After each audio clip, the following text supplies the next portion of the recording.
નવસારીની યુવતીની પસંદગી ગુજરાત સિનિયર મહિલા ક્રિકેટ ટીમમાં થતા નવસારી સ્ટીલો ગૌરવ અનુભવી રહ્યું છે।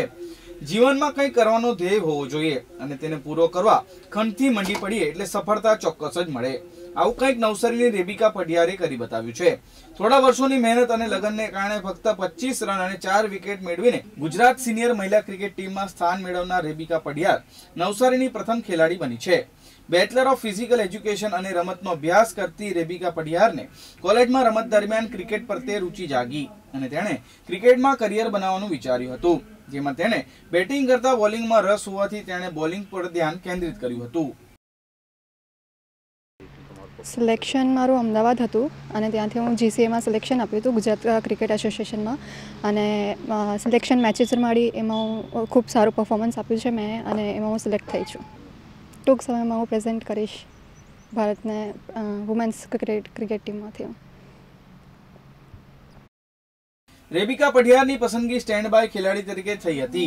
રેબિકા પઢિયાર નવસારીની સ્પોર્ટ એકેડેમીમાં 3 વર્ષથી ક્રિકેટથી પ્રોફેશનલ તાલીમ લઈ રહી છે, જેણે ગત દિવસોમાં અમદાવાદ ખાતે ગુજરાત ક્રિકેટ એસોસિએશન દ્વારા આયોજિત સિનિયર મહિલા ક્રિકેટરોને પસંદગી મેચમાં 7 ઓવરમાં 25 રન આપી 4 વિકેટ ઝડપી હતી।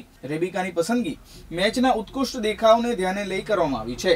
જોકે હાલમાં રેબિકા પઢિયારની પસંદગી ક્રિકેટ ટીમમાં સ્ટેન્ડ બાય ખેલાડી તરીકે થઈ છે। સ્પોર્ટ્સ એકેડેમીમાં 3 વર્ષથી પ્રેક્ટિસ કરી રહી છું અને મને બહુ ખૂબ આનંદ થાય છે। મારા કોચ સર છે કાંતિ સર, એમનો ખૂબ સપોર્ટ રહ્યો છે। બીજા બધા કોચિસ છે, મારા ટ્રેનર છે, એમનો બી ખૂબ સપોર્ટ રહ્યો છે। એના લીધે હું આટલી આગળ વધી શકી છું। ઇટાળવા સ્થિત સ્પોર્ટ કોમ્પ્લેક્સમાં સંચાલક અને ક્રિકેટ કોચ કાંતિ પટેલે રેબિકા પઢિયારની ગુજરાત સિનિયર મહિલા ક્રિકેટ ટીમમાં પસંદગી થવાથી આનંદ વ્યક્ત કર્યો હતો। સાથે તેમણે નવસારીના ક્રિકેટરોની સમસ્યા જણાવી હતી કે નવસારી ક્રિકેટ એસોસિએશનનું બરોડા ક્રિકેટ એસોસિએશન કે ગુજરાત ક્રિકેટ એસોસિએશન સાથે એફિલિએશન નથી, જેના કારણે નવસારીના ક્રિકેટરોની ગુજરાતમાં પસંદગી થતી નથી અને તેમણે અન્ય રાજ્યમાંથી રમવું પડે છે। નમસ્કાર। નવસારી જિલ્લામાં છેલ્લા 3-4 વર્ષથી ક્રિકેટ એકેડમી અહીંયા અમે શરૂ કરી છે, જેમાં બોયઝ એન્ડ ગર્લ્સ ટ્રેનિંગ લઈ રહ્યા છે। છેલ્લા 2 વર્ષથી અમે વુમન્સ ક્રિકેટ એસોસિએશન પણ શરૂ કર્યું છે અને વુમન્સને રમવાની ઘણી બધી તકો છે, એટલે અમે આ વુમન્સ માટે ઓપોર્ચ્યુનિટી મળે માટે અમે આ એક એસોસિએશન બનાવ્યું છે। દર સોમવારે અમે લગભગ આખા જિલ્લાની છોકરીઓ અહીંયા ભેગી થાય અને એમને ફ્રીમાં પ્રેક્ટિસ કરાવીએ છીએ અને જે છોકરીઓ રમે છે એ લોકો માટે અમે તદ્દન મફત તાલીમ આપીએ છીએ। કોઈપણ પ્રકારના પૈસા છોકરીઓ પાસે અમે લેતા નથી। એટલું જ અને એના પરિણામે અમને અત્યારે આ વર્ષે આપણી જિલ્લાની ટીમમાંથી 5 છોકરીઓ યુનિવર્સિટી રમી છે।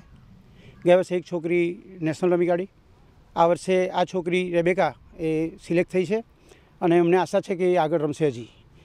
એક બીજી છોકરી ભૂમિકા પટેલ છે, એ પણ આ વર્ષે સિલેક્ટ થઈ છે નેશનલમાં અને એ રમવા જવાની છે।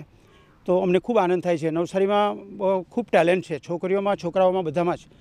બરોડા ક્રિકેટ એસોસિએશન નાના પર કેમ્પ ચલાવે છે, એમાં પણ આપણા નવસારીના ખૂબ સારા છોકરાઓ રમે છે। પણ મારે એક વાત કહેવી છે અફસોસ સાથે કે નવસારી જિલ્લો બન્યાને લગભગ 2 દાયકા જેટલો સમય ચાલ્યો ગયો, છતાં નવસારી જિલ્લાને નથી ગુજરાત ક્રિકેટ સાથે કે નથી બરોડા સાથે એફિલિએશન મળ્યું। જો એફિલિએશન મળે તો આપણા નવસારી જિલ્લાની જે ક્રિકેટની ટેલેન્ટ છે, છોકરા હોય કે છોકરી, ટેલેન્ટ ખૂબ છે, પણ એ લોકો માટે એક પ્લેટફોર્મની જરૂર છે। ઘણી છોકરીઓ સુરત કે વલસાડ સિલેક્શનમાં જાય તો એ લોકોને એવું કહેવામાં આવે છે કે તમારે એસોસિએશનનો લેટર લાવો। આપણું એસોસિએશન કોઈ સાથે એફિલિએશન નથી। તો જે લોકો આ કામ કરી શકે એવા જે આપણા ખાસ કરીને આપણા સેવકો છે, એ લોકો જો આ કામ કરે તો મને લાગે આ કામમાં થોડું આગળ થાય અને આપણી નવસારીનું ક્રિકેટ હજી પણ સારું થાય અને નેશનલ ઇન્ટરનેશનલ લેવલ સુધી આપણી પ્રતિભા પહોંચે એવી પ્રતિભા આપણી પાસે છે। તો એ માટે કંઈ કામ થાય તો સારું, એક નવું પ્લેટફોર્મ ઊભું થાય તો સારું એવું અમે ઈચ્છીએ છીએ। NTC news Navsari.